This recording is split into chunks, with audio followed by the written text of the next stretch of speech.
नमस्कार, मैं हूं आपके साथ मयंक। पिछले 24 घंटों में जो बड़े डेवलपमेंट्स हुए हैं, जो बड़े हमले हुए हैं और किस तरह से ईरान अमेरिका पर भारी पड़ रहा है। देखिए, इसी बीच बड़ी खबर आ रही है। ईरान के बड़े ड्रोन अटैक से सऊदी अरब में कई लोगों की मौत हो गई है और कई लोग घायल हो गए हैं। बताया जा रहा है कि बीती रात ईरान ने कई मिसाइल्स और ड्रोन सऊदी पर दागे थे, जिसमें कई लोगों की मौत की खबर आ रही है। ये पहला मौका है जब सऊदी में लोगों की मौत हुई है ईरान के हमले से।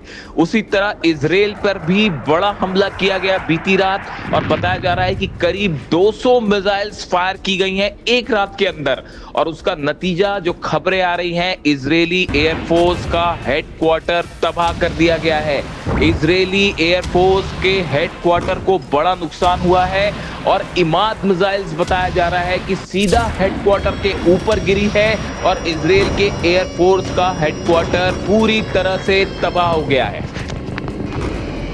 देखिए, इस वक्त ईरान और अमेरिका के बीच में जबरदस्त जंग जारी है, लेकिन इस बीच एक बेहद अहम खबर आई है जो आप तक पहुंचाना जरूरी है। बताया ये जा रहा है कि डोनाल्ड ट्रंप ने एक बड़े ग्राउंड ऑपरेशन का प्लान तैयार किया है ईरान में, और इसमें इजराइल की मोसाद जो एजेंसी है उसको जिम्मा दिया गया है इसे लीड करने का।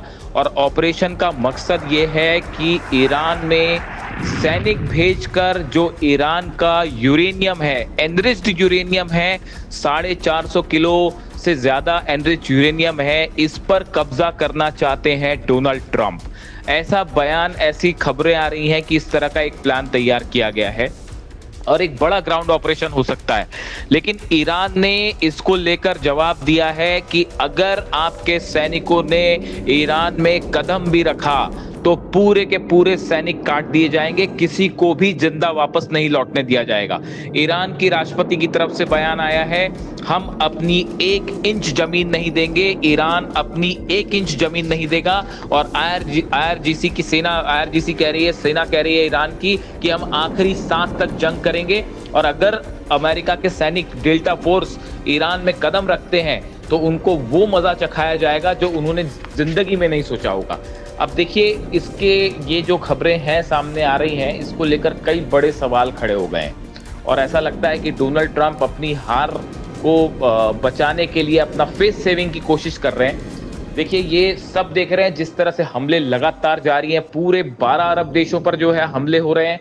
और इसके अलावा अब तो ये भी दावे हो रहे हैं, अली लारिजानी साहब की तरफ से दावा हुआ है कि अमेरिका के कई सैनिक पकड़े गए हैं और ये बताया जा रहा है कि कई सैनिकों की मौत भी हो गई है। ऐसी बात जो है अली लारिजानी की तरफ से कही गई है, जो ईरान की नेशनल सिक्योरिटी काउंसिल के सचिव हैं। उन्होंने कहा है कि अमेरिका के कई सैनिक हमारे कब्जे में हैं, इसको मानने के लिए अभी अमेरिका तैयार नहीं है। इसी बीच जो सोल्जर्स मारे गए अमेरिका के, उनकी लाशें जो हैं वो लगातार पहुंच रही हैं अमेरिका। तो ऐसा लगता है कि मानो ट्रंप बुरी तरह से झुंझलाए हुए हैं इस बात को लेकर कि अभी तक आखिर ईरान ने सरेंडर क्यों नहीं किया। और सरेंडर करना तो छोड़िए, ईरान लगातार जो है वो भारी पड़ रहा है अमेरिका पे। अब इस बीच देखिए, जो एक खबर आई है कि डोनाल्ड ट्रंप चाहते हैं कि ग्राउंड ऑपरेशन करें, तो सवाल ये है कि आखिर डोनाल्ड ट्रंप अमेरिका और इजराइल ये ऑपरेशन करेगा कैसे। क्या वो लोकेशन पता है किसी को कि जहां पे एनरिच्ड यूरेनियम रखा हुआ है ईरान का? इसकी जानकारी फिलहाल किसी को नहीं है। तो फिर कहां पे ऑपरेशन होगा, कहां सैनिक उतारे जाएंगे? बात नंबर 1। बात नंबर 2, 450 किलो यूरेनियम जो है वो एनरिच्ड यूरेनियम ईरान का, जैसा कि अगर क्या वो इन तीनों साइट में से किसी साइट पे है, फोर्दो में, इस्फहान में या नतांज में, यहाँ पे लगातार हमले हुए हैं और यहाँ पे एक बड़ा मलबा बना हुआ है। मलबा जो है वो देखा जा सकता है इन न्यूक्लियर साइट्स के ऊपर। तो क्या ये डेल्टा फोर्स वहां पहुंच के पहले खुदाई करेगी फिर यूरेनियम निकालेगी? ये एक ऐसी बात है जिसका ना कोई सिर है ना कोई पैर है। इसलिए एक्सपर्ट्स बता रहे हैं कि डोनाल्ड ट्रंप का ये ऑपरेशन जो है वो शुरू होने के पहले ही एक बार फिर ऐसा लगता है कि बड़ा झटका लगने जा रहा है डोनाल्ड ट्रंप को।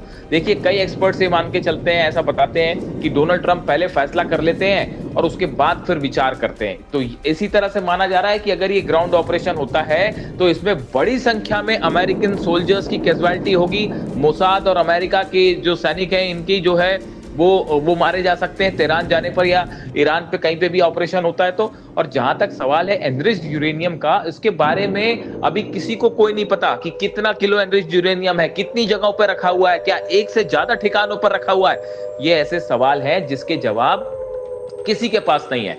आप देखिए जिस एक्यूरेसी के साथ हमले हो रहे हैं, रडार उड़ा दिया गया जॉर्डन में अमेरिका का, बिलियन डॉलर्स का रडार था, उसको तबाह कर दिया गया। इसी तरह से आप देखें बहरीन में जो है वो नेवल ऑफिस उड़ा दिया गया पूरी तरह से। और नए जो हमले हो रहे हैं, कुवैत में हमले हुए हैं, कुवैत में जो है ड्रोन अटैक हुआ है, एक अपार्टमेंट पे हमला हुआ।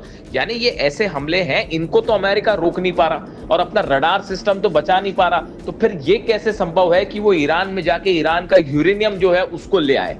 इसीलिए कहा जा रहा है कि डोनाल्ड ट्रंप और इजराइल को जो झटके लगे हैं उसमें एक फेस सेविंग की कोशिश हो रही है और इस तरह के बयान दिए जा रहे हैं कि हम ग्राउंड ऑपरेशन करेंगे, ताकि एक प्रकार का जो है वो एक साइकोलॉजिकल गेम है। लेकिन ईरान की तरफ से साफ कह दिया गया है, ईरान की सेना की तरफ से, लारीजानी साहब की तरफ से और राष्ट्रपति की तरफ से भी कह दिया गया है कि ईरान किसी सूरत में सरेंडर नहीं करेगा और आखिरी सांस तक जंग होगी, चाहे इसके लिए कितनी बड़ी ही कुर्बानी क्यों ना देनी पड़ जाए। देखिए अब जिस तरह से डेवलपमेंट हो रहे हैं, पिछले 24 घंटे में जबरदस्त बमबारी हो रही है ईरान पर, इसमें कोई शक नहीं है। और शायद ऐसा लगता है कि डोनाल्ड ट्रंप जो है वो इस बात से बेहद ज्यादा नाराज है कि ईरान को वो झुका नहीं पाए। अब तक 9वां दिन हो चुका है, ईरान को झुका नहीं पाए। झुकाना तो छोड़िए, ईरान जबरदस्त पलटवार कर रहा है। तो अब एक कोशिश हो रही है कि जो है अपने ज्यादा फाइटर जेट्स बुला के हमले किए जाएं। तीसरा जो है वो एयरक्राफ्ट करियर भी जो है वो ईरान की तरफ आगे बढ़ रहा है। तो अब देखिए ये है कि एक बड़ी जंग चल रही है इस समय, इसका नतीजा क्या होगा, किस तरफ जाएगा मामला, ये तो इसके लिए इंतजार करना पड़ेगा। लेकिन जहां तक सवाल है डोनाल्ड ट्रंप के ग्राउंड ऑपरेशन का, उसको लेके ईरान की सेना ने साफ कर दिया है कि अगर आपके सैनिक ने, किसी भी सैनिक ने ईरान में कदम भी रखा तो उन्हें जिंदा वापस नहीं जाने दिया जाएगा। ऐसे में हालात बेहद गर्म है और अब देखना होगा कि क्या ईरान पर किसी तरह के ग्राउंड ऑपरेशन की कोई हिम्मत होती है या सिर्फ ये हवाई बातें हैं। इससे जुड़ा जो भी अपडेट होगा आप तक पहुंचाऊंगा। Thank you so much. इससे जुड़ा जो भी अपडेट होगा वो मैं अपने नेक्स्ट वीडियो में आपको बताऊंगा कि दिन भर में क्या अपडेट है, आगे आपको बताऊंगा। Thank you so much.